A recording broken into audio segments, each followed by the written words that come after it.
Well, the United Nations will be meeting this month to start work on a global gun registry. The idea of the arms trade treaty is to fight terrorism and violent crime, but the new agreement could make it harder for Canadian hunters to get rifles. So for more on this, we're joined by Brian Lilley, host of Byline here on Sun News. Good morning, Brian. So break this one down for the masses, would you? Well, this is, yet another attempt at overreach by the United Nations, which, it really does fancy itself as a global government in waiting, Alex. People say, oh, that's crazy talk. But then you look at the structure of the UN, and they have an agricultural division, and they have a justice division, and they have a refugee division. They have a division for absolutely everything. Then you get into the environmental sphere, and it just explodes beyond all belief. But specifically the Arms Trade Treaty, they have decided that they want to control the sale of weapons around the world. At first glance, you might say, hey, sounds good. We don't want weapons falling into the hands of terrorists. But some of the current language being bandied about for this Arms Trade Treaty, which hopefully Canada will not sign on to, says that it would be against international law to sell weapons to any non-state actor.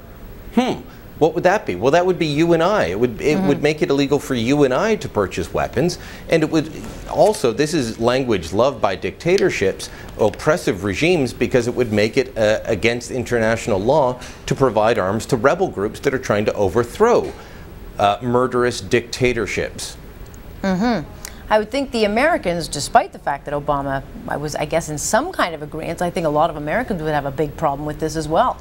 It goes right against They their normally liberties. would. They normally would. It goes against the Second Amendment in the United States. But despite years and years of the United States under Democrats and Republicans being opposed to this sort of arms trade treaty concept, Hillary Clinton has signaled some willingness to cooperate.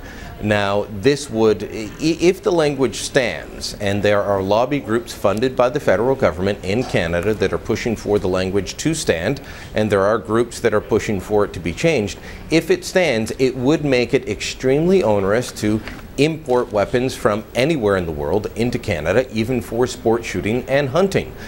It would make it incredibly difficult for Americans to import weapons. It would make it extremely difficult it would have been illegal for NATO to provide any assistance to the Libyan rebels to overthrow Muammar Gaddafi. So you can see why dictatorships would like this sort of thing to go through. And you combine that with people that just want to, well, if we just stop weapons from existing, then everything will be fine. You combine those two groups and you end up with a very dangerous situation, actually. Yeah, but then look at Russia, China, Germany, France, Britain. These countries make a lot of money off of this trade. They They're not do. gonna like that. I can't imagine that they're not pushing back.